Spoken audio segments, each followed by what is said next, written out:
दोस्तों नमस्कार। इन्वेस्टोलॉजी चैनल में मैं आपका दिल से बहुत बहुत स्वागत करता हूं। अगर आपने इस चैनल को पहली बार विजिट किया है तो प्लीज़ इसे सब्सक्राइब करें, साथ ही बेल आइकन का बटन दबा के रखें ताकि जैसे ही मैं वीडियो डालूं और आपको नोटिफिकेशन मिले और आप उन वीडियोस का बेनिफिट लेते रहें। धन्यवाद दोस्तों। Hello friends, a warm welcome to all of you. ये इस चैनल का पहला वीडियो है and I was very confused कि मुझे कौन सा ऐसा टॉपिक सेलेक्ट करना चाहिए जो आप सबके लिए बेनिफिशियल हो। काफ़ी सोच विचार के बाद दोस्तों मैंने एक ऐसा टॉपिक, एक ऐसा सब्जेक्ट, एक ऐसा सेक्टर चुना है जो आप लोगों के लिए रियली में बहुत बेनिफिशियल है और हर किसी को अपनी इन्वेस्टमेंट जर्नी, चाहे वो एफडी में हो, चाहे गोल्ड में, चाहे क्रिप्टो करेंसीज में, इवन चाहे शेयर मार्केट में हो, इन जर्नी, जो भी आपकी इन्वेस्टमेंट जर्नी है, इन सबसे पहले आपको इस सेक्टर में इन्वेस्टमेंट करना चाहिए जिस सेक्टर का अभी मैं आपके सामने जिक्र करने वाला हूँ। और दोस्तों ये सेक्टर है इंश्योरेंस। इंश्योरेंस एक ऐसी चीज है दोस्तों जो आपको सबसे पहले लेनी चाहिए। अगर आपने अपनी अर्निंग स्टार्ट कर ली है तो आपको सबसे पहले इंश्योरेंस लेना चाहिए ताकि आप खुद को और अपनी फैमिली को सेव कर पाए। दोस्तों अगर किसी व्यक्ति ने इंश्योरेंस नहीं लिया और अपनी इन्वेस्टमेंट की जर्नी स्टार्ट कर ली और इन केस ऑफ एक्सीजेंसी, किसी इमरजेंसी में इंश्योरेंस ना होने के कारण उसको अपनी सेविंग्स, अपनी कैपिटल इरोड हो जाती है, पूरी सेविंग्स खत्म हो जाती हैं दोस्तों। यहाँ मैं बात करने वाला हूँ term insurance and health insurance. दोस्तों इंश्योरेंस एक बहुत बड़ा सेक्टर है, आपको कई प्रकार के इंश्योरेंस मिलेंगे, लेकिन यहाँ मैं आपको एग्जाम्पल के साथ टर्म इंश्योरेंस और हेल्थ इंश्योरेंस का ही सजेशन देना चाहता हूँ। दोस्तों पहले हम बात करेंगे टर्म इंश्योरेंस की। अब दोस्तों कुछ कॉमन क्वेश्चंस होते हैं कि ये हमें क्यों लेना चाहिए, ये हमें कब लेना चाहिए, और अमाउंट कितना होना चाहिए, टेन्योर कितना होना चाहिए, कौन सा प्लान लेना चाहिए। ये कुछ ऐसे कॉमन क्वेश्चंस हैं दोस्तों जिनका मैं आपको इस वीडियो में जवाब भी देना चाहता हूँ। क्यों लेना चाहिए? तो इसका सिंपल सा जवाब है कि अपनी फैमिली को प्रोटेक्ट करने के लिए लेना चाहिए, ताकि इन केस ऑफ इमरजेंसी आपकी फैमिली, आपका परिवार सेफ रहे, उनको फ्यूचर में कोई दिक्कतें ना हो। अब दोस्तों कब लेना चाहिए? तो जितना जल्दी आप अर्निंग स्टार्ट कर लेते हैं और जितनी आपकी कम एज होती है, आपको टर्म इंश्योरेंस लेके रखना चाहिए। उससे बेनिफिट क्या होता है कि आप कम एज में लेंगे तो आपका प्रीमियम कम आएगा, आपको सम एश्योर्ड ज़्यादा मिलेगा। मानिए आपकी एज 20 से 21 साल है और आपने टर्म इंश्योरेंस लिया जिसमें आप 1 करोड़ का सम एश्योर्ड लेना चाहते हैं, तो आपका प्रीमियम 10 से 12 हज़ार रुपये आएगा। यही 1 करोड़ का सम एश्योर्ड अगर आप 40 से 42 साल की एज में लेना चाहते हैं तो जस्ट डबल से ऊपर हो जाएगा, 24 से 25 हज़ार रुपये इसका प्रीमियम आएगा। तो दोस्तों जितना कम एज में आप इसको लेंगे ये उतना आपके लिए बेनिफिशियल रहेगा। अब क्वेश्चन ये आता है दोस्तों कि कितने अमाउंट का लेना चाहिए और टेन्योर क्या होना चाहिए।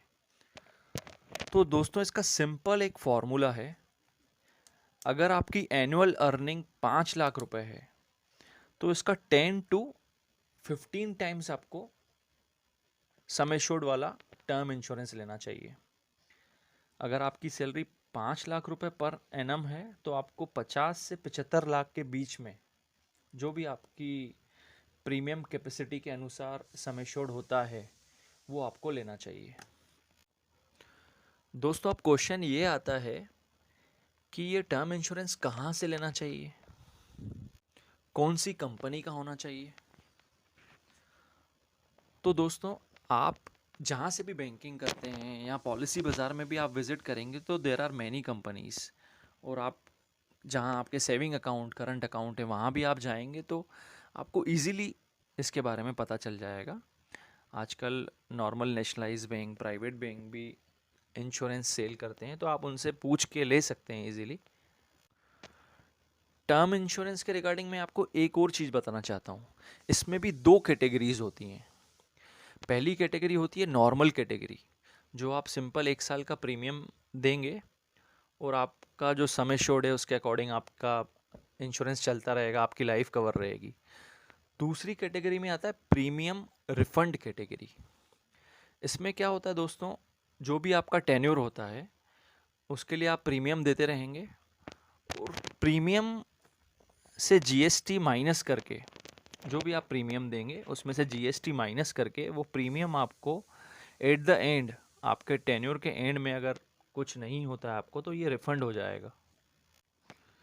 यहाँ मैं आपको एक सजेशन देना चाहता हूँ कि आप नॉर्मल वाले प्लान के साथ जाइएगा, क्योंकि प्रीमियम रिफंड वाले प्लान के साथ हमें क्यों नहीं जाना है, क्योंकि उसका प्रीमियम जस्ट डबल हो जाता है नॉर्मल वाले से। अगर नॉर्मल में आपका प्रीमियम 12,000 आएगा, तो प्रीमियम रिफंड वाले केस में आपका प्रीमियम आएगा 24 से 25,000। टेन्योर आपका सेम रहेगा, सम एश्योर्ड आपका सेम रहेगा। अब एक लास्ट सवाल कि टेन्योर कितना होना चाहिए। तो दोस्तों, जितना आप जल्दी इंश्योरेंस लेंगे उतना ज़्यादा आपको टेन्योर कवर मिलेगा। मिनिमम 40 से 45 साल तक का टेन्योर लेना चाहिए 20 साल की एज में या 25 साल की एज में, जो कि आपको 65 से 70 साल तक कवर देगा। अगर इसी को आप 40 या 45 साल की एज में लेते हैं तो ऑटोमेटिक आपको टेन्योर कम ही मिलेगा। तो जितना जल्दी आप टर्म इंश्योरेंस लेंगे उतना ही आपके लिए बेनिफिशियल रहेगा। बट अगर आपने नहीं लिया है और आपकी एज 40-45 हो गई है, 35 है आपकी एज, तो अभी भी आप ले सकते हैं। थोड़ा प्रीमियम आपको ज़्यादा देना पड़ेगा, बट ठीक है दोस्तों, आपकी फैमिली प्रोटेक्टेड रहेगी। दोस्तों, अब हम बात करेंगे हेल्थ इंश्योरेंस की। हेल्थ इंश्योरेंस के क्या एडवांटेजेस हैं और क्या डिसएडवांटेजेस हैं, और ये हमें कब लेना चाहिए, क्यों लेना चाहिए, कितने अमाउंट का होना चाहिए, हमारे कितने फैमिली के मेंबर इसमें कवर होने चाहिए। तो दोस्तों, क्यों लेना चाहिए, तो इसका जवाब हम जान ही चुके हैं कि अपनी फैमिली को और ख़ुद को प्रोटेक्ट करने के लिए हमें हेल्थ इंश्योरेंस भी लेना चाहिए। कब लेना चाहिए, तो अब दोस्तों ये भी हम जान चुके हैं कि हम जितना जल्दी ही हेल्थ इंश्योरेंस लेंगे उतना हमारा प्रीमियम कम आएगा। अगर हमारी एज ज़्यादा हो जाती है तो हमें प्रीमियम का अमाउंट जो रहता है वो भी ज़्यादा पे करना पड़ेगा। नेक्स्ट आता है कि कितने अमाउंट का होना चाहिए।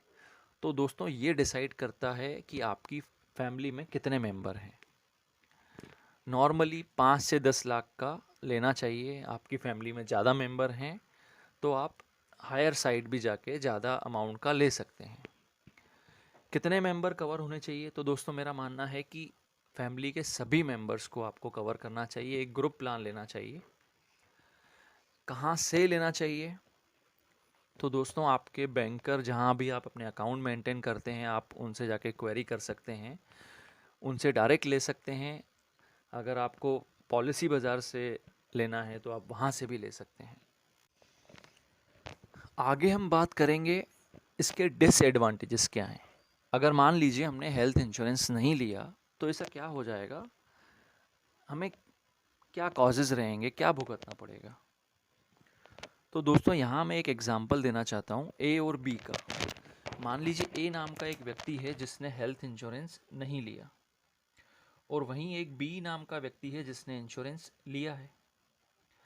अब ए ने 7,000 रुपये मान लीजिए बचा लिए अपने पर ईयर, और बी एक ऐसा व्यक्ति है जिसने 7,000 रुपये अपने हेल्थ इंश्योरेंस पे खर्च कर दिए 5 साल तक। 5 साल तक दोनों को कुछ नहीं होता है। ए ने अपने 35,000 रुपये बचा लिए और बी ने अपने 35,000 रुपये गंवा लिए हेल्थ इंश्योरेंस के ऊपर। जैसे ही 6वां साल आता है, ए के यहाँ से और बी के यहाँ से एक एक फैमिली मेंबर हॉस्पिटलाइज हो जाता है। अब बी ने इंश्योरेंस लिया था तो वो अपनी कंपनी में क्लेम करता है कि मेरा एक फैमिली मेंबर जो हॉस्पिटलाइज हो गया है और उसका एक्सपेंस है 5 लाख रुपए। तो कुछ फॉर्मेलिटीज़ के बाद बी को 5 लाख रुपए रिम्बर्स हो जाते हैं या कुछ कम अमाउंट रिम्बर्स होता है प्रोसेसिंग फ़ीस वगैरह माइनस करके। बट ए ने कोई इंश्योरेंस नहीं लिया था दोस्तों, उसके भी एक्सपेंसेस 5 लाख रुपए हुए।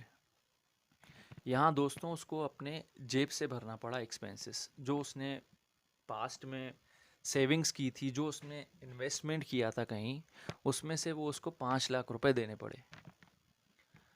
इस केस में दोस्तों बी के सिर्फ 35,000 रुपये गए थे 5 साल तक, जो कि ए ने सेव कर दिए थे 35,000 रुपये। बट 6वें साल बी को 5 लाख रुपए कंपनी से रिम्बर्स हो गए, क्योंकि सिर्फ उसने हेल्थ इंश्योरेंस लिया था।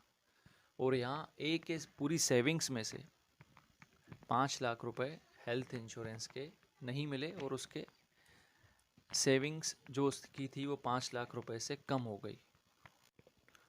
दोस्तों इसीलिए हमें टर्म इंश्योरेंस और हेल्थ इंश्योरेंस ज़रूर लेना चाहिए। Otherwise in case of emergency हमारी सेविंग में से ये हमें खर्चे करने पड़ते हैं, जिससे रिज़ल्ट ये होता है कि हमारा इन्वेस्टमेंट और हमारी सेविंग ख़त्म हो जाती है। दोस्तों अगर ये वीडियो आपको अच्छा लगा तो प्लीज़ इसे लाइक करें, ये वीडियो आपके फैमिली मेम्बर्स फ्रेंड्स के साथ शेयर करें। अगर वो इंश्योरेंस से रिलेटेड कोई डिसीजन लेना चाहते हैं तो ये वीडियो कहीं ना कहीं उनको हेल्प करेगा। और दोस्तों मेरा चैनल सब्सक्राइब करके रखें, साथ ही बेल आइकन का बटन भी दबा के रखें। जैसे ही मैं वीडियो डालूंगा आपको नोटिफिकेशन मिल जाएगा और आप मेरा वो वीडियो देख सकते हैं। दोस्तों यहाँ मैं आपको एक चीज़ क्लियर करना चाहता हूँ कि जो भी मैंने आपको ये टॉपिक्स कवर किए, ये मेरा कोई रिकमेंडेशन नहीं है, सिर्फ मेरा एक सजेशन है। बाकी आप अपने फाइनेंशियल एडवाइज़र के साथ कंसल्ट करके ही कोई डिसीजन लें। ये एक लर्निंग प्लेटफॉर्म है दोस्तों।